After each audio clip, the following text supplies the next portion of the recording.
Kwaku Manu was so go and sit down. Why? Unu bro ni no. Mummy and mo kwatena se. Ade mame. I'm telling everybody don't fight for me. Yeah, my friend, they are fighting. Yeah, kwama. Ade be na esi aga na for so mo kwama. Ade be na mame esi. I don't need you to fight for me. Don't listen to them. Just ignore people. Let them.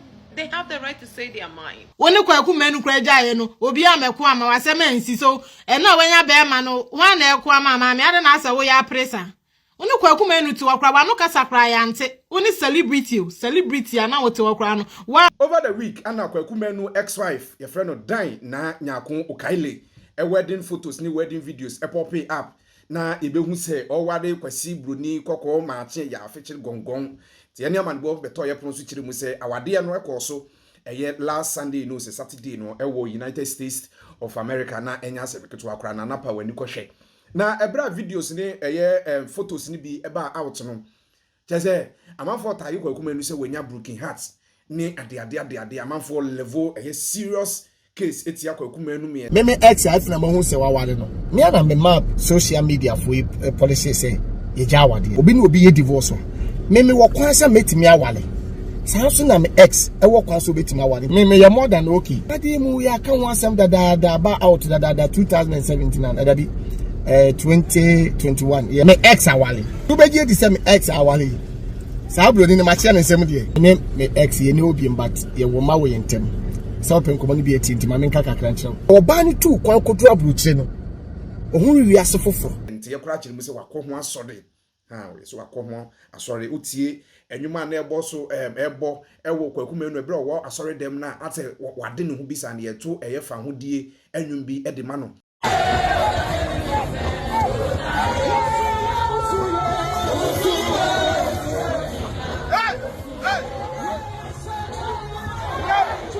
several reactions na akoso na Kwaku Manu ex-wife no eba social media say ai ebra ohun say na wade ne pop up no amanfo bibiri na kuma no amanfo bibiri na etanachi cheche ne wure kontokwa no ma no ene okotu Exodus 14:14 so ohun tokwa kokore wura ne nkubi ma. So I'm just saying what? Guys, I've seen a lot of people fighting for me on social media. I know you guys love me. And you guys know everything that is going on. So, I just want to say thank you, but don't stress yourself. Don't stress yourself too much. And leave them alone. Listen. Oh, you're here? Yes. Oh. You're gonna fight, nothing will happen. So please, you want to say hi to people? I'm doing a video. Hi. Hey. Yes. My beautiful wife. Aja, ask to stop licking. So please stop fighting for me. Please. Okay? Oh. Leave them alone. Oh, me? Some people I'll fight for you. I know, but some people, my friends, they are fighting for me. Listen, I don't need you to fight for me.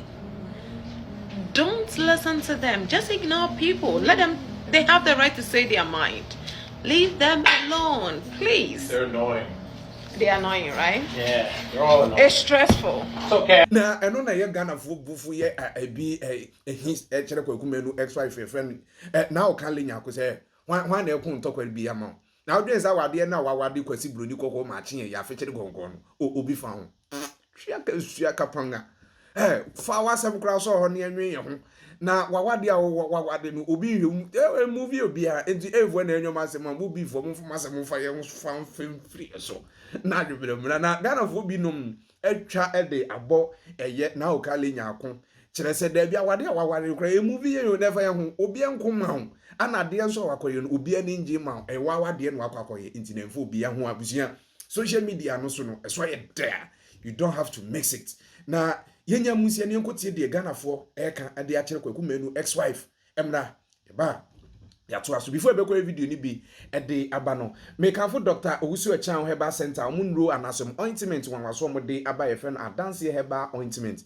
say dro ikwaji bi e ba honam yawo wa ye adwuma bre obedu fi ade ye de ta wo bonso hye twetwen emiemi ade akwaji mpanimfo ndro bi na open do to akofomase Herbal stores a unsa beken mpanimfo ndro bi dro FD awie mu ade atum se eye kokwesi bruni koko kuruma UK abruchimema mpanimfo amomutumi nkrata aso momfa enton endroi na open dueto anaso pebi awoda mpanimfo website www.drechanherbal.com ofen mpanimfo numbers nso a bibia betumi edimu betumi awoda from wherever you find yourself na bibia etumi edimu abusia yanko tie de Ghana for eka akire na okan le nyako emra Kwaku Manu eswa gwense da why kan oni ubro ni no mumie no kwatena se ade ade amane. I'm telling everybody don't fight for me. Yeah, my friend, they are fighting. Yeah, come out. I did be nice. I gonna fall so mo kwama. They be na mamiesi. Oni Kwaku Manu kwaja no. Obi a me kwama wasema nsi so. Na when ya be ma no. Wan na kwama ma me ade na asa wo ya presa. Oni Kwaku Manu ti wakra wa no kasa kra ya nte. Oni celebrity ana wo ti wakra no. Wan pre.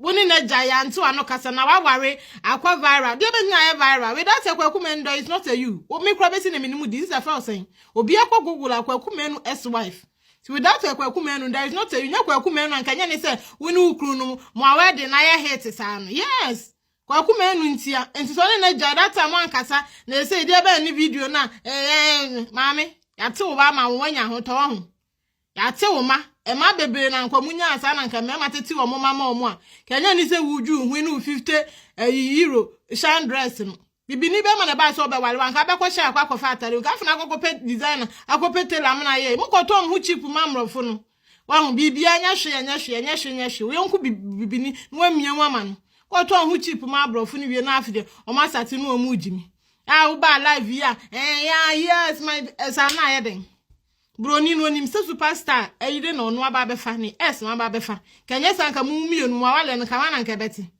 enti jaide de ni sa embe try me amfa de aka ma because awale mu ja Kwaku Manu bunu nso bunu na nsem wo Kwaku Manu edifo nso difo mu mienu nya na nya papa bi na maye yi but wo de ma mi ticket US ticket bi ma mi sika so chaso wawale akwatana se embe wadwe so be da ne celebrity Kwaku Manu na celebrity onu ena celebrity wunya bi ti wawale ya mame gwe oni ukunu ngwa sitan enya sa na so pese titibuku ni enkofa ni embebie mu kwa America ba ye na uka so besa aba no emu nsem no ana yentwa so ha ho umebie mu okay so baba bie mu die besa babi me ba mo choma kasa bia ye wa ye mu ntwa so Kwaku Manu onya broken heart is not a broken hearted man. Entumba say Kwaku Manu what word ahokwa. He's not a sleepless man. Onna hokwa. In the idea no Kwaku Manu broken heart. I saw the mayor photo of the shooting sir. Mosi wanya broken heart. Sesen. Kwaku Manu has been open with ni divorce. You want ni jai one fence here. What is sana yibi be ebe did na tembe yen class. Some what is so no so be did ni yibi atem there be. Omumi oni nyina monye two people. Oba na so to one ansa no na ni da ho Kwaku Manu so ni da ho. And the two people omu nyina hu omu mistake no so yampa e ba bi ni entina omu di agoba si kan omu ka omu di nkomo Kwaku Manu was woni mbro no ya well ana o se obi busa ne sa omu ye sure say enye ma yi ntina no obi ani ho a ye won kofo bebre a omu di omu yire no ma ba brochire ama nkofo asan ama omu ma amanfo di omu ka ta wale omu so still na they are married so as you say on the low. Enti Kwaku Manu be den no aba be ka che wiase nyina se woni ne ye just because of enkrata. There are so many ways of killing of a cat. Enti musem muntwa so Kwaku Manu is not sleeping less. I just say on na hokwa on what one say ma be 25 ana Kwaku Manu ebua ana wanya ba ko be Kwaku Manu kwasa se ne man wo Ghana a wo shom he is happy wahu Kwaku Manu bro ha se munji mu ntuma na ya mu ye chinchina atwan no baby ade ko utimi se enkoyie osimaye chinchina atwan my say but when two people sit down no realize this ade enkoyie na omo start so omo ye negotiation omo kasa smooth we share obi adamfo anamfo na mo faaye anye yi na mo ko baby ade nti na o so obi adidi nyon kwatem Kwaku Manu you very mature no matter what happened we are matured about it nti sana yi anya aware a ade na mo kasa onya broken heart ade a we je tuntu o jan yi na o jan ti wo se onti won pro da bi Kwaku Manu na nke wale ya anka mo nkasa na yi na nya broken heart nti mu ntwa so anaye bro ni petenti a na mfuma se nso oba besi awodi se won sam kula unu abema ni mpo Kwaku Manu na ire dada anya kuno wosime ye photographer no waduru ho okay unu mo ba na ansa na abu Kwaku ho ene ye unu abema no waja wale mfa ho okay Akumentu moso. Okay, good. Why? Now, mom and I'm commenting session. Why more ye? Hey, sister, Nyamiesha no. Oji free. Kwaku Manu hono. When you bruni, kasem. What's the meaning of that? Obebia senikru jana. Yempire ne boma ni se obenya bema obesonimu. But the idea of the mentality now mo dey church no. Mu bi muti Ghana kra na mo is normal because in Ghana we are made to believe say. As a bronina, ada bronina what is it kwa heavy ana on a good heavy key. Ba mu bi wa mutia brochire am obehu abroni that so still na de mu yem ho as if say moving from Kwaku Manu to bronina is an upgrade. Be ma papa na so obo mpayo masa. Ya beta abrochire de utwam kwa na hu broni kra enyu akono awetwam be ma papa so ye broni so ye bibini so ye de no na wo se wo mpaye. Now when we say the fact that when you broni na hokeke na muja mumuza e ma no mun kasentie ye di bi ma bedru ha se mo dwane ko back to Ghana buso omu nka abo e ma no mo wale abrofun bebre na nka na nse na mu say girl ba ko a wo kan de ya je ne ba wo kan enti mu ka say tete na fa broni hu wa no okuku na bra bonya no de ama we bi mu ye de ba say no. That is not the word you should be using. The Yankupon sister when you bema your bomb pay so uncle soon because most of the time a my baby jawa near feet so my brother baby and I just when you bema sonimu and yet the fact is so you brony na wa yen pay baboni se obekuten mu no de na kwa kudru baby awie ye pabi a bia e bra Kwaku Manu antimi amfa na ndu but say obeka say nyame adumo oja Kwaku Manu we sanya brony die enye mubi you know mo church mu future husbands mu future wives yes I would be say wadwen wo fo mo ka bibi say wadwen wo fo Kwaku Manu de beboa ne say ne oni kuratwe na ma bi metena se bibi ni beka say o me kura ne Kwaku Manu no be ma na suma adwo so wo yire kofa outside person about say we broni we free Kwaku Manu nyamiesha no ade Kwaku Manu no broni si na mfuma say so kura nkan Kwaku Manu interview ni biti esa ayibiem na utie wi a o de bekwa adwunwum na abefa ho adwen na asemsi a na ba wontam a woka bia udi nyansa ni nimdie kasa beton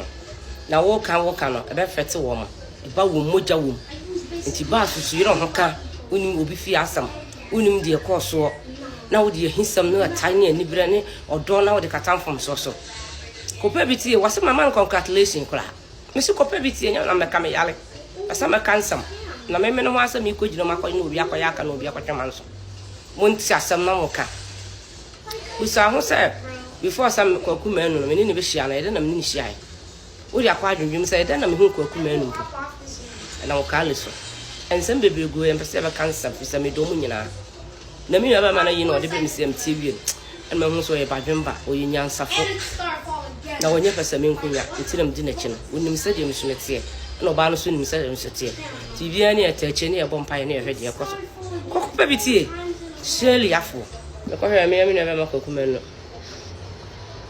oyayi wakasa sisi akope bitie e love efe enika odone nti ase ye adwuma ayemu ye die nyame hwehwe ni kono kope bitie a eno baboa kope na ye odi atum sisi aniti ye ka bibi amonti ase crucify him for ebegu enfo botu bojofo yanya mudemu ye boyfo kope Kwaku Manu ena wa ye interview awie ya ena ama soro me soliti awie ya na mdo ya twema nyame nhira Kwaku mreso onfa onfa adom ni mu nyam onye pesa me nkunya onye greedy onye potwafo kope bitie wasi before sa ala nkwa abakoso no be ma nka wo chia ne nsam omunya aka omunya atamfu omunya atamfu nkra wontam asomofodwo okama so dwo no ba no hoto na be ma so beto no bisa nkra wontam o ba ne nya bi obeto ama ne nkra na be ma ne nya bi obeto ama ne nkra na bisa wodo ye adwuma ntiase ye adwuma wo chia ne nsam nsa na me no han abusiana nsɛm ni bi ɛno no ntino na okale Ghana for ka kyerɛ sɛ yesterday no bi enko ntɔkwa afa mount video na wobɛyɛ san